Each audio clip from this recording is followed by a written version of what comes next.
नमस्कार समस्त को बहुत बहुत स्वागत रश्मि किचन को। दही तो समस्तंकर पसंद। किए घोल दही पी थाए, किए मीठा दही शरबत करके पी थाए, भात रे खाई थांती, तरकारी भी करी थांती। दही सबु समय समस्तंकर दरकार। समस्ते दही शरबत पी थांती। सेहितपाई तो मु आज आपण मानक पई नहीं आसी मीठा दहीर रेसिपी। मीठा दही पिला मानकर बहुत पसंद। छोटरू बड़ समस्ते पसंद करते खाइबा को। घर को गेस्ट आसिले भी दे पारिबा। आ मीठा दही बनैबा केते सहज। घरे जेती आमे भलरे बनै पारुचंदी, मार्केट जिबार आवश्यक नहीं। निश्चय एमती मीठा दही बनातु। आउ मोर मीठा दही रेसिपी केमती लागिला निश्चय कमेंट बॉक्स रे कमेंट दियंतु। वीडियो को संपूर्ण देखंतु। चलंतु स्टार्ट करिवा मीठा दही रो प्रस्तुति।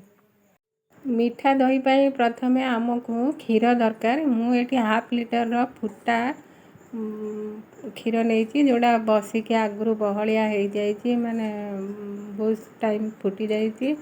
एबे आउ थरे ताकू फुटौची, आउ टिके क्षीर को मारिया पाई।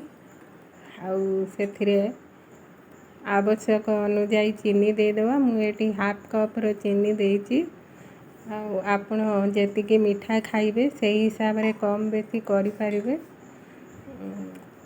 हाफ लीटर क्षीर को हाफ कप रो चीनी मीठा ठीक हे जिवो। आउ चीनी पके साला परे चीनी को मेल्ट हवा पाई छाड़िबा। हम सब बेले घांटीबा, नने तळ लागी जिवो। आउ ताकू भलकी फुटई दबा। क्षीर तो फुटिकी रेडी हो जाइए। एबे आमे प्रस्तुत करिबा। जेहेतु दही बसैबा, दही आमको दरकार। मुझे गोटे कप रा बसा दही नहीं, पूरा सज दही नेबे। बिल्कुल खट्टा दही जमारू भी नेबेनी। आउ दही रे जो पानी सब अच्छी से पानी रिलीज हवा पाई मु एठी गोटे छांकुनी साहाय्य रे दही को ढाली देची। आउ ताकू किछि समय पाई छाड़ी देची। तार जेतिकी पानी अच्छी दही रो से पानी अंश बाहर को बाहरी जीव। आउ दहीटा खाली बहलिया ही दरकार। ये बहलिया दही को गोटे चामच द्वारा ताकू भल करी फेंटी नवा। ये मु चामच रे घांटी देची, देखंतु पूरा बढ़िया करी फेंटी देची। सेमती आपण माने फेंटीबे। दही बसैबाटा एठी मैटर रहुची। एठी हमर क्षीर प्रस्तुत हो जाइए। मैंने एमती हाथ बुड़ेबे, जैसे हाथ को उषुम लगुच तो दही को पकेबा। जदि बेसी गरम अच्छी जमारू दही पकेबे नहीं, क्षीर फाटी जाई पारे। माने नख उषुम जोड़ा हाथ सकिला भाया क्षीर रे आमे दहीटा जुआटा दबा। दही जुआ को देकी भल कि एमती चामच रे ताकू भल कि मिक्स करि नबा। एडी मो भल कि मिक्स कर दउची।